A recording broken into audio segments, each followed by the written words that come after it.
Tania Kinsella grew up in the tough streets of the South Bronx, where dreams are unfortunately limited. But that didn't stop a young girl from a dream. Tanya joined the NYPD in 2003 with no influences or mentors, just a desire to give back to her community. She did even more than that, rising through every rank in the NYPD to become the first woman to be named the first Deputy Police Commissioner of the NYPD. What an incredible accomplishment. And you will hear this great story today on Gold Shields when Commissioner Kinsella tells us this inspirational story of a girl from the South Bronx making it all the way to the headquarters of the NYPD.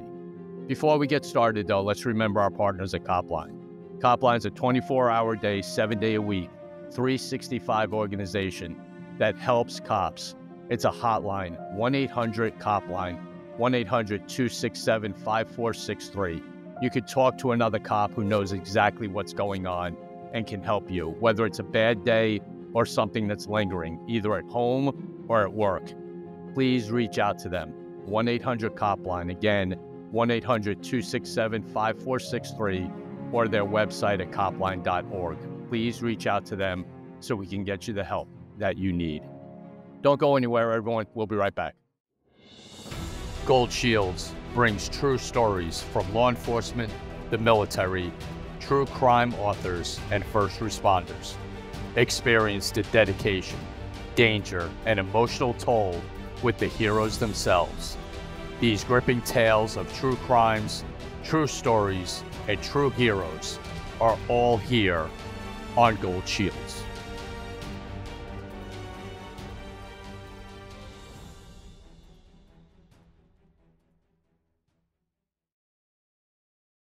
Hey, welcome back to Gold Shields. This is Dan Murphy along with my partner in crime, Tom Smith. How are you, buddy? I'm doing great, partner. Excited about this one for sure, because it's family. Today, our guest, we are very lucky to have landed some time from her, and we really appreciate that. First Deputy NYPD Commissioner Tania Kinsella. Commissioner, we cannot thank you enough for making time to join us today on Gold Shields. Well, thank you for having me. I'm honored to be here to talk to the both of you, and it's going to be a good interview. Yeah, it is. Too much pressure, but that's all right. We'll You know what, Dan, and boss, I was thinking, rising through the ranks in any police department is hard. And the NYPD is just as hard, if not a little harder, because of just the vast numbers that we have. And to go from the 120 precinct in 2003, where you started, rise through the ranks, 3 exams that you have to go through, and everyone out there, sergeant, lieutenant, captain, and then you start getting promotions on your hard work and your ideas.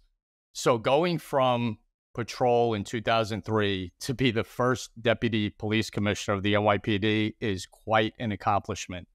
So how did it start? How did it all get going with you? So, I went to John Jay College, and, John Jay College is really for like law enforcement or FDNY or, and one day I wanted to be a lawyer, actually. I wanted to be a prosecutor, believe it or not. And my last year in John Jay, I took the test, right? And my mother is an immigrant from Guyana, a nurse.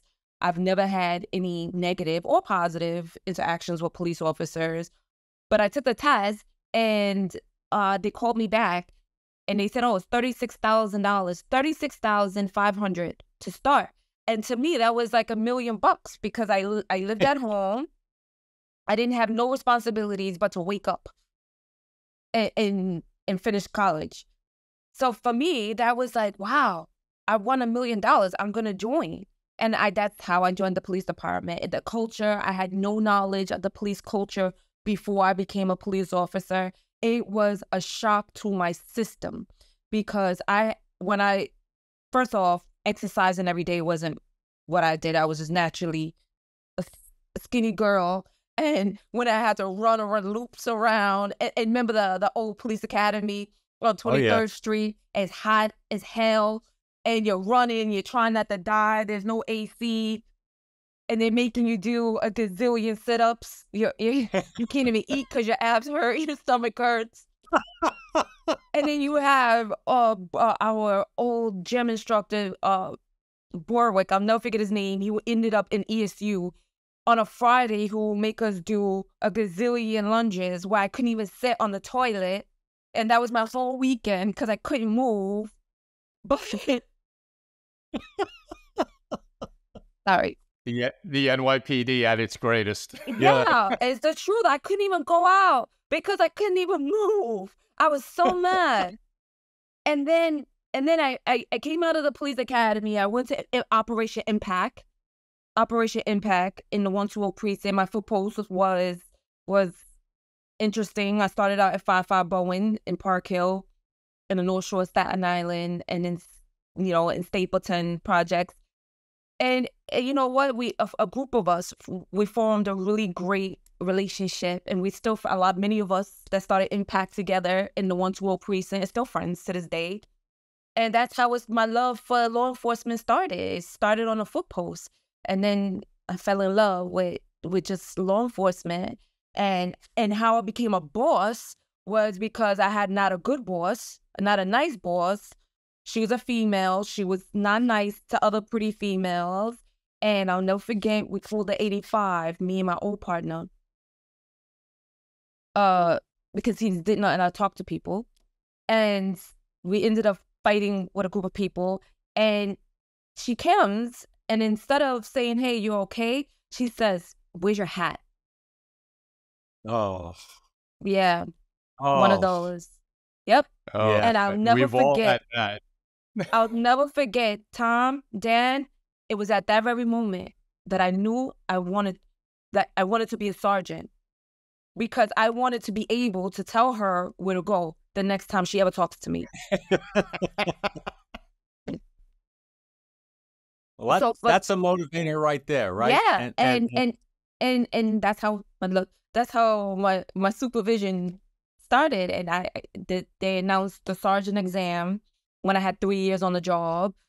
So I took the test and I passed, and I had to wait 2 years to get promoted. So I got promoted with 5 years while I was in BMOC. And, I was a young supervisor, young on the job, obviously. And I just loved it. I went to the 6-8 precinct as a sergeant. There too, we had I tell you a quick story. He probably watches this podcast. So I'm not going to tell you who it is, but he knows the story. But we can laugh about it now. He was a senior sergeant, and I, new rookie sergeant. And he would always fly my guys, fly them, keep his guys, and like do not nice things to my guys to make his guys comfortable. So after like 6-7 months, I started getting more comfortable as a supervisor, more comfortable. So then I started to take patrol and put his guys on DOAs and everything else and fly them and keep my guys. So it became like a pissing match between the both of us. And then one day I sent a text message and I said, Sergeant so-and-so is an asshole. Sent it to the sergeant and not to the person I was supposed to send it to. I know. Oh, man. And then I was like, I had to stand on it. I'm like, yeah, you are. I'm sorry. It wasn't meant for you, but you are. And boom, boom, boom, boom, A, B, C, and D. And I said, every time I have patrol, I'm going to fly you guys. I'm going to screw you guys. And that's how leadership came to me. And then after that day, I had the worst squad. The 8 to 10 men and women I had, nobody wanted to work with them because half of them were very young and the other half had a lot of time on. And they didn't want to do much. So it was hard to move. But from that incident, when I stood my ground with the senior sergeant, and I said, yeah, you are. So what? And I said it. And we've all been there. Well, I hope I'm not the only one. And, No. And then my squad became the best squad because they started to work for me because they knew that I was a leader and I will go into fire for them as long as they worked and as long as they had my back. And it was like a partnership. And that's when I fell in love with supervision. And it wasn't about the female sergeant on my foot post anymore. It was about being a true leader and really loving your people and loving your cops. And when you love them on and off the job, you'll be surprised. I had the one guy, he was the absolute laziest cop, but he worked hard for me. Anything I asked him to do, he did it for me because he knew that if he needed that day off on a Saturday night on a 4 to 12, if I had to be a ghost sector, I did it for him. I did it for them because they worked for me. And that's how I fell in love with leadership. And I knew that I had to move up to become a better leader and to eventually just lead more people. You know what, boss? We've had the pleasure and honor, and privilege of having on the show members of SEAL Team 6 and the NYPD and Delta and LAPD, all of those we've had over the past couple of years. And every conversation we have is about leadership and how leadership runs departments and how it grooms young cops or young soldiers. And if you lack leadership, everything falls apart. 100%. So just that story, I mean, sets it all up for you of how, and I knew you were going to say that because I knew when you said, and we had a squad that didn't really want to do anything, and then you told the story, I knew they were going to turn around because there's nothing like working for a sergeant, and I did, and he's right on this screen, and not saying it because he's on this screen. Working for a sergeant that's got your back makes your job easier. It makes it more fun. And your abilities come out even more because you push yourself for that boss. Yep, and it's true. So that's why I knew that I wanted to lead from the front of the line. I wanted to stay in that line because I knew that leadership was very important. And though I wasn't, I don't come from a long line of police families or the police culture, I knew that leadership is something that I wanted to perfect. And still, I'm not perfect at it because still, as to this day, I make mistakes as a leader, but I'm very self-conscious about it. Well, leadership is a perishable skill to the extent that if you're not engaged in it after a while, you have to really take a bit of a primer to get yourself back where you should be, because it's really simple. It's not about you. It's about your people. If you take care of your people, they will take care of the objectives and goals that you as a team are tasked with taking care of. If you don't take care of your people and you're only focused on the goals, you're never going to get there. And I say this, I'm sorry. I say this in true, like I don't talk just to talk. And I mean this wholeheartedly, that when you love your cops, you love the community, they all will love you back. And your job will be 10 times easier because not because you're not coming to work and not because you're not putting in the work, but because your cops feel loved, your communities feel loved, and in return, everything will pay its own dividends. Now, you're talking about, sergeant rank, lieutenant rank. Now, did you just have it in your head? And this is a tough decision when you're in the position you're in. Did you want to just keep going and I mean, we've all know people who love a particular rank, get really comfortable there, and they don't want to go on. Me, I mean, I had no desire to be a boss. I wanted to be a detective, and that was my thing. But did you just want to keep going and going and going as far as anything could take you? I wanted to be the police commissioner. So when I was an inspector in the 120 precinct, we did a recruitment video. And if you get a hold of the recruitment video, you will hear me say, the interviewer asked me, what do you want to do what do you want to be one day? And I said, I would love to be the police commissioner. And this was three and a half, almost 4 years ago. That's awesome. That's so great. Well, with your approach towards leadership and the experiences you've had in the department, you would be an exceptional police commissioner. And that's exactly what the New York City Police Department needs. Now, the department itself has gone outside the ranks, outside the city, even in the past, to pick up commissioners. And some of them have been very talented and gifted people. I'm not taking anything away from them.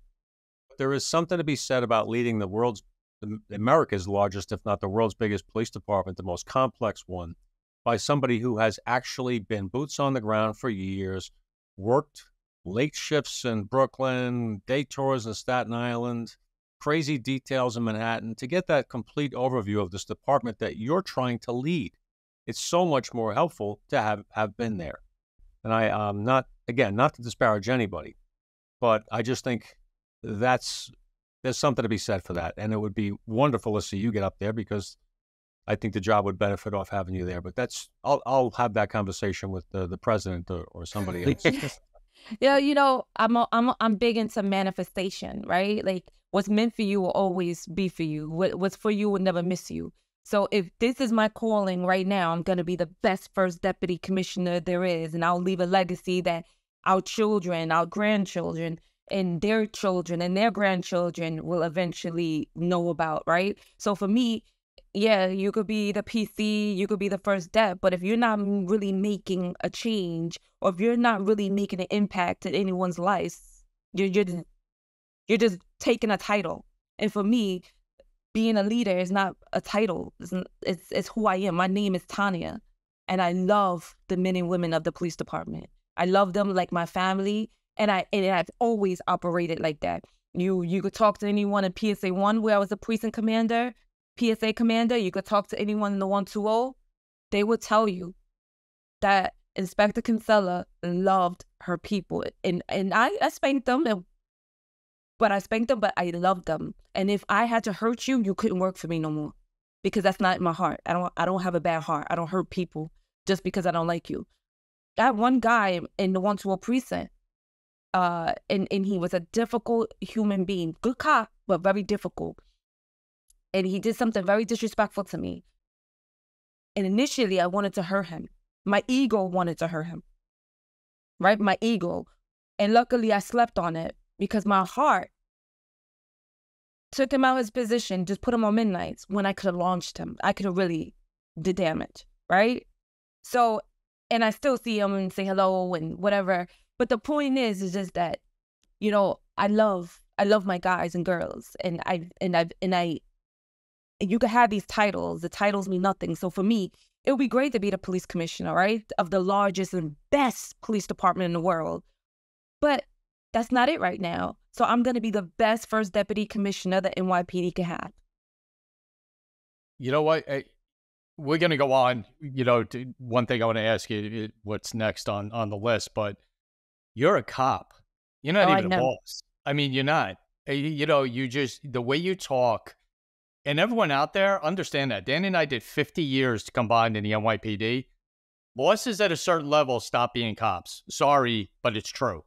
Okay, it happens because you get just wrapped up and so busy into doing other things, and you listen to you, and it's just not the case. You could leave the first steps office right now, go back on patrol, and be the same exact person you are right now. And that's 1,000%.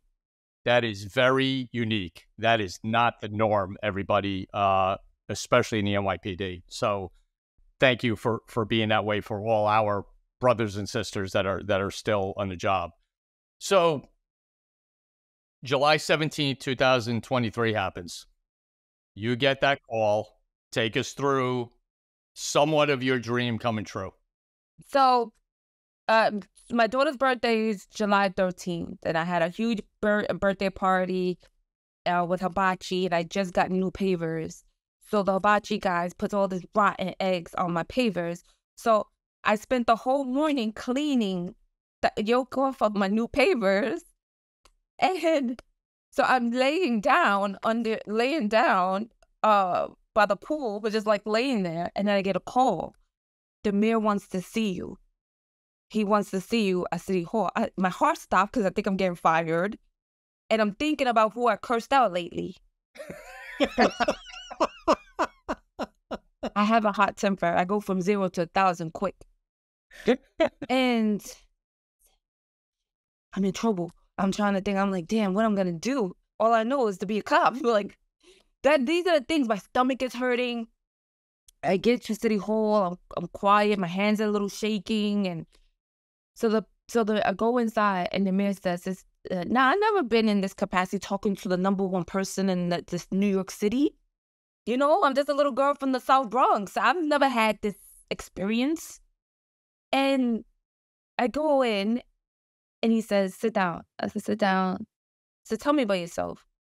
So I start telling him how much I love to run because I'm nervous. Telling him how much I would like to run and that, I'm telling him about my family. My mother's a nurse. My brother ended up being on the other side of the law, if you know what I mean. And how, my whole career is always just, trying to maintain who I was. And I have 2 kids. I forgot about the kids. So then, because I was nervous. And I told him I'm a mother. I love being a mother. I love being a role model for my children and yada, yada, yada. Then he says, did you ever think about being the first deputy commissioner? And I thought about it and I said, I didn't even know what the first deputy commissioner does. I'm not going to lie to you. Almost 20 years on the job, I never knew what the first deputy commissioner does. I used to see Commissioner Pinheiro, and they were like, I loved Commissioner Tucker. And he will always talk to me, and I was a little nobody. Well, to me, a nobody. And he would just talk to me, like every time he sees me, how you doing? And so I always loved him because he was humble. And then I was like, but I never knew what they did, their functions. So I said, I wanted to be PC. So he starts laughing. And he said, well, you got to crawl before you walk. I said, you're right. Then he said, would you be interested? And that first thought was no in my head, but luckily I didn't say it out loud because he said, I know, right? Luckily I didn't say it out loud. Not because I love the uniform. I still love the uniform. And truth be told, my uniform is in my attic because I can't look at it without feeling sad. And, so my first thought was no, because I am a cop. I love chasing the bad guys. A week before that, I went on vacation. I was on in the Bronx with CRT, chasing someone with a gun on the highway as a chief, a 1-star chief. So my first initial was like, no, I can't, and he says, no hard feelings. There will be nothing if you don't worry if it's no. And I was like, he ain't setting me up. Yes, I'll take it.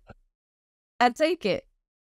And man, I tell you, I lost so much sleep because I didn't know what the first deputy commissioner does. I didn't know if I could do it because I am a cop. That's the thing. I am a cop. I'm not polished. I'm not this super long, I have a master's degree. I'm very well educated, but I am not this perfect person that you see that I just love being a police officer. I love chasing the bad guys. I love hugging up on community members, and I love that stuff.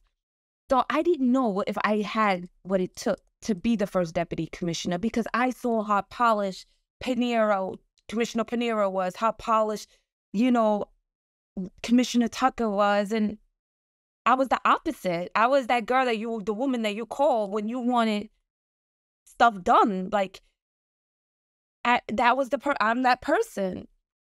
And it took a few weeks for it to set in. I was almost I hate to say this, like Cinderella. I was like, what the hell? And it was one day, I'll never forget, I was brushing my teeth at home because I would come to work with knots in my stomach because I didn't know how I was going to do this, how I was going to be Tanya, still be Tanya, and be the first step. And one day I was brushing my teeth before I was coming in, and I said,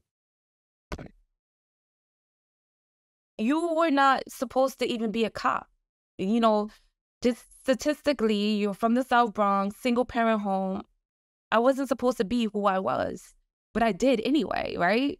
I did it anyway. So that's when it clicked to me that though I didn't know historically what the first deputy commissioner did, but I will change what the first deputy commissioner would do in the future. And I would set it high where no one could change that. So that's why I'm here today. And I'm here. I just love making a difference. I didn't have a hook. I didn't have hooks. I earned my hooks. Every mentor, every hook I had, Laurel Perez, Kathy Perez, you know, they were my first hooks, and I was a rookie cop for Laurel, and he saw something gifted in me, and that's how my hooks came. But I wasn't born into this, and I worked hard for this, and that's why, as the first deputy commissioner, I look at the people that don't, the underdogs that don't come from a long line of police families or don't have that long line of, you know, hooks because they drove the right person, but that person has 600 collars. The great guy that will help the rookie cops. That's a little rough around the edges, but I'm here for that person. Or the person that made a mistake, because, you know, I cover discipline. The person that may have made a mistake, and you don't want to crucify them. Luckily, I've been everything but a detective on this job, so I'm able to provide that empathy that, like, all right, this guy or girl made this mistake. Their CPI is great, good evals, and this little bump in the road, they'll pay their pennies, but that's it. We're gonna keep it moving. We'll discipline them and keep it moving. So that's an exceptional approach, and I can't tell you how much Tom and I are just sitting here nodding, going, "Thank you." The men and women who do this job deserve a fair shake if they have a great record and they make it whoops. You know, I had the opportunity years ago when I was a young detective to sit at a awards thing, a little luncheon thing after we got an award from Joe Borelli, who was chief of detectives. And one of the detectives in a room, Borelli said, "Ask me any questions you want." And somebody said, "How do you view discipline?" And he said, "You know, here's how I look at it. There are mistakes of the heart and mistakes of the head. Mistakes of the head we all make. That's why they have erasers on pencils. You wipe the person off, put them up straight, and tell them to go back out and do it better. Mistakes of the heart are people who are doing criminal things, trying to get over, lying about it, hurting other people. Those are people you work out of your organization any way you have to. But the mistakes of the head are the ones that we've all made them. And you hate to see people's careers get completely derailed, their lives upended because of a bad moment of thought or judgment, right? Your heart's good. I'm glad to hear you say that. Thank you so much. And you know who also taught me that? Chief Shell, John Shell, the Chief Patrol. He's been a big mentor in my life. And he always, you know, when I was his XO in Chief Patrol's office, he says, "Tanya, you can have a mistake of a heart. We can always get past that.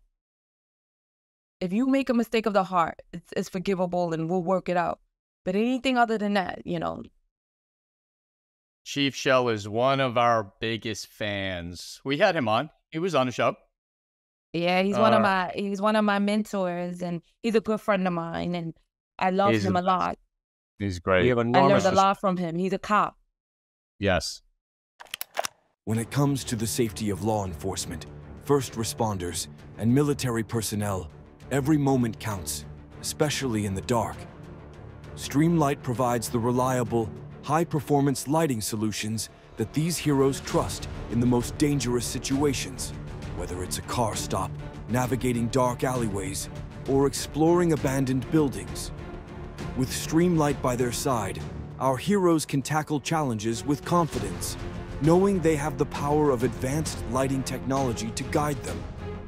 From the first responders on the front lines to the law enforcement officers ensuring our safety, Streamlight is there to make every mission a little easier and much safer. Join us in supporting those who protect us. Visit Streamlight.com to discover how you can be part of the team keeping our heroes safe. Because when they shine, we all shine. Introducing 221B Tactical, where innovation meets safety. Founded by a veteran police officer, 221B Tactical creates cutting-edge gear designed to keep you protected and comfortable in the toughest conditions.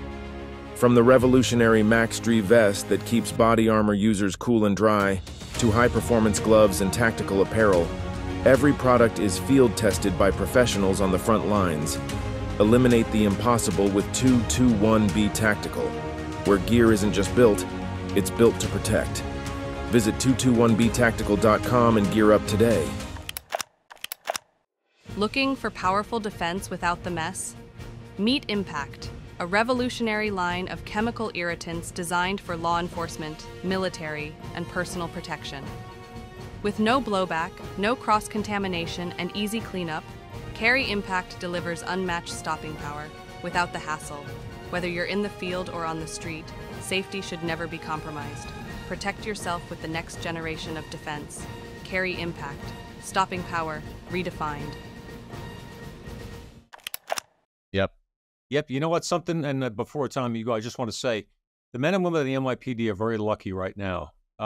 They work in difficult times. Policing is in a tough spot right now in America in general.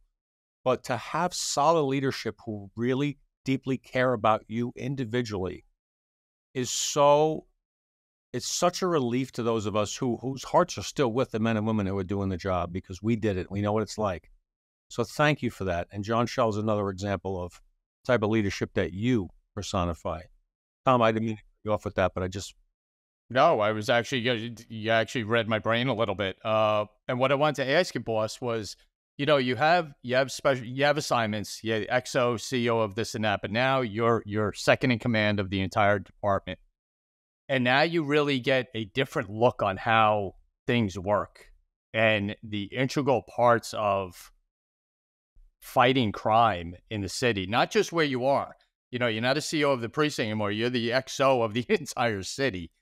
So with what's going on today and crime around the country, you know, in certain places taking off and being really high, NYPD is doing their incredible job as usual, keeping crime down. So tourists, you know, citizens who live there, other cops are all there, can get to New York City and enjoy what New York City is. And with the holidays and everything coming up, the busiest time of the year is right at your doorstep. How is everything going with the NYPD, with crime and fighting it and all that good stuff? Well, you know, again, it talks about leadership, right? Leadership, leading, steering.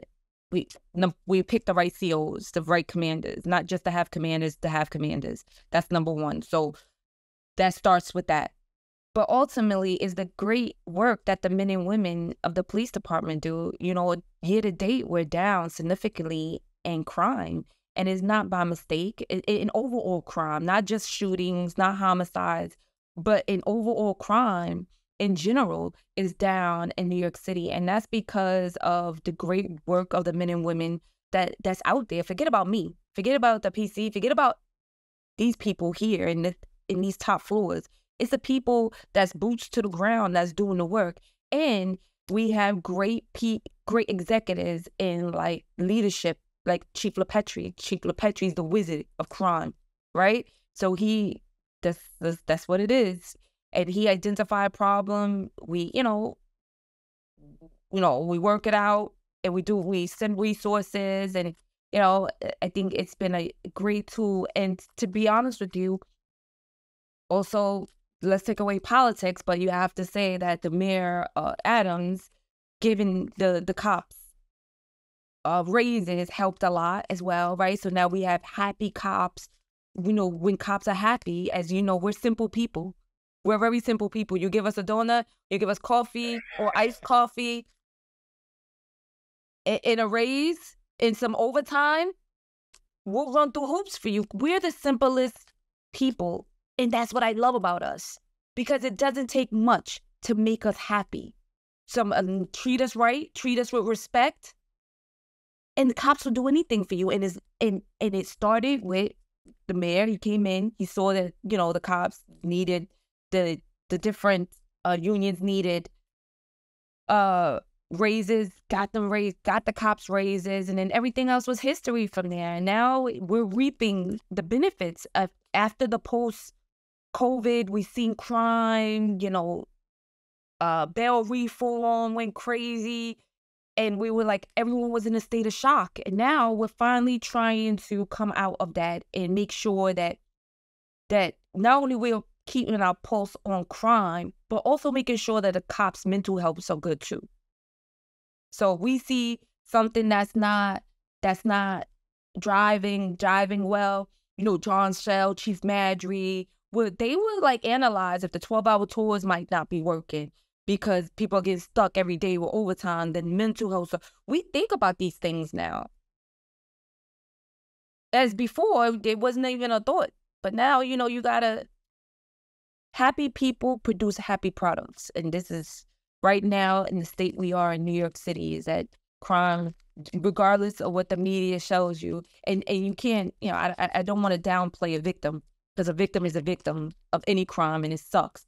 But right now, New York, and the FBI released their report of the safest big cities, and New York City was number 3.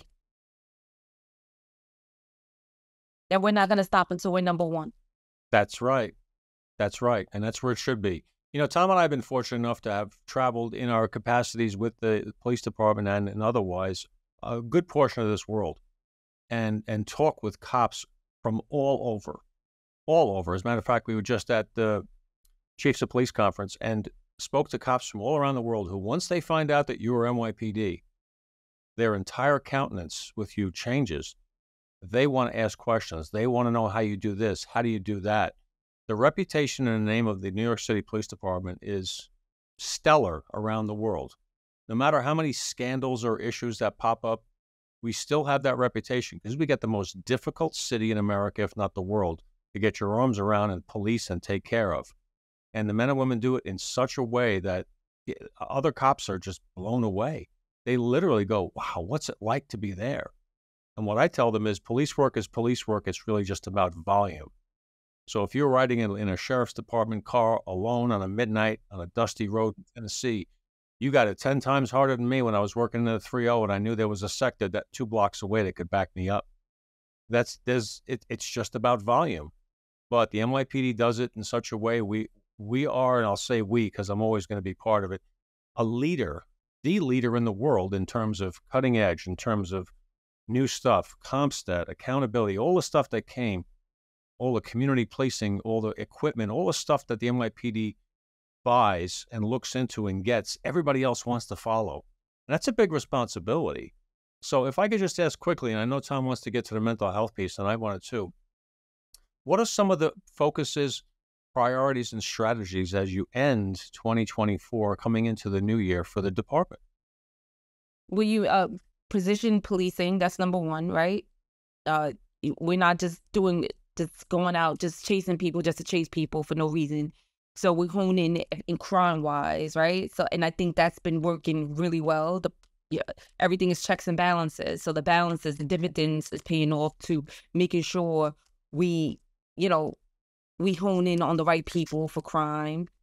And as far as the cops and trying to keep morale good, it's just like celebrating them, going to their medal days, talking to them. If they have a good arrest, bringing them up. Today, I brought up two officers from the 8-4 that had a great arrest, but I couldn't make their medal day last week. So I brought them up today, gave them a SEALs day, and gave them a 1DC coin, and told them how lucky we are to have them in the police department. And I think that goes a long way because do you remember going to the first deps or the PC's office to get a first, and we've made great collars or we've done great things. Have you ever did this before? So ended on the 2024 is just pretty much, it's just capitalizing on cops' happiness, their mental health, and making sure that we keep our hands on the pulse with crime and continue precision policing to ensure that, we're getting it right. And we can alter, we can move resources, we could do any of that stuff as long as we keep our hands on the pulse and the communities that we serve are happy. When I first took over this position as the first step, I went to every borough to meet elected officials, grassroots leaders, and so forth. And I tell you, not one politician, not one grassroots had anything negative to say about the commanders or the cops. That's big. That's big. But people won't tell you that on social media. People will send you videos of edited clips where people agitate cops and then they react and then, they'll show you that. But they won't tell you that the politician, most 99, since I've been in this position, I haven't yet to have a politician tell me that the cops in their district suck or they're not doing their job. That's big. Oh, that's enormous, especially there. You know, we've been there. Exactly. You know, that's enormous. And you know what? You ain't lying. We follow each other on LinkedIn and everything. You are somewhere every freaking day. I mean, your posts are, you move around more than both, you know, presidential candidates combined. You are all over the place. But you know what? You just said something, and I actually wrote it down in my notes that I wanted to tell you. And even being removed from the job, you went to Gun and Shield Day at the Academy. When Dan and I were on, that would have never been even a thought in anyone's brain that a PC, the first step, chief of patrol, whatever would be there when we started. There wouldn't even been an idea. And for you to show up, and I looked at some of the pictures of these, you know, rookies and their faces standing next to you or getting handed their shield from you. That's a long-lasting, career-lasting impact. That is. I mean, that means more than you probably know. And for you to do that, just again and again, brings up the person you are and the cop that you are. So great. That was awesome. I read that and saw those pictures, and it just said, and this was all set up already. I'm like, all right, that's got to come up because that's not the norm. But then again, like, what is the norm these days, right? Like, what is the norm these days? And that's why I do it, because I don't want it to be normal. I don't want to go through the motion. I don't want to come to work and work 9 to 5 and go home and not make an impact. I don't want to do that. Because what's the point of having this title if you want to do that? Like, for me, my mother, and I'll always go back to my mother because I watched my mom work several different jobs to put my brother and I through private school and whatever nonsense activities I wanted to do. She did it, and it was never a no. But it goes back to my upbringing that I never watched my mom just do nothing. And for me, it's about my children and my children watching me thrive as their mother. And then hopefully one day my son and my daughter will grow up and say, I didn't see my mother do nothing, so I got to do something. And I want other kids, you know, young men and women to see me and see that too, because like, you think the average cop that's on patrol right now envision themselves as the second in command of the largest police department in the world? You think that? No. And there was a time, Tom and Dan, that some of my coworkers would say that I was the ghetto CO, that I was ghetto. I was too ghetto. I was X, Y, and Z because, you know, I guess I didn't fit some model of I was supposed to fit. But look, I'm the second in command of the largest and best police department in the world, being ghetto, right? So whatever that means, right? Hey, you know what? One of the beauties of the NYPD, and I tell you, I really appreciated it, is the fact that you work with men and women from all over the world. I work with people in different countries, people who came from different parts of the city than me that, you know, I grew up in Sunnyside. It was working class. It was what it was. Yeah. But it wasn't far away from places where people were just barely making it, if making it at all. And there was drug problems and all kinds of stuff. But you meet people from all different backgrounds and perspectives, and it makes you a better person. Exactly. If you accept them, learn from them, and help them and work with them and make friendships. And I tell you, some of the best laughs I ever had were with groups of people that I work with who were from all over the place. That didn't look like you, right? Like, and that's the thing. That's the view. But that's the beauty of this department, is that we don't see color. Well, most of us shouldn't. Yeah, most of us, because, you know, obviously the ignorance. But we don't see color. We all bleed blue when we look at each other, and we have the thickest sense of humors. You put a group of cops together, we can be in the most disastrous situation. We're all gonna find time to to laugh about something sick, to keep us from breaking down, right? Like, and that's what makes us cops so unique. And like, I am so blessed to be a part of the best institution in the world, because Like no one knows how it is to be a cop. Universal, not just NYPD. Because like you meet cops from anywhere, we all have that sixth sense of humor that like only cops will understand, right? And just being a cop is I think that was the best decision I ever made in my life was saying screw being a lawyer, but be a cop. And I think that even through all the trials and tribulations, I won't change, not even my worst day on patrol. I wouldn't change anything that I've done thus far. And, you know, it's great. I'm fortunate to lead the best men and women in the world. Dan, you know what? This next question is actually directed towards Dan, but about you, boss. Could you imagine sitting in a car with this for 8 hours in a radio car? I would love it. Oh, But that's what I mean. That's what I mean. I do have anger issues, so I'll eventually, like, you know, these DRBs. And I'm joking to the viewers. Okay. The half joking. That's that all right. work for me, no. But, you know, like, you know, Dan, we've said it a million times. You know, one of the best compliments you could get in the NYPD is that I'd ride with her. I'd ride with him. That's the best one.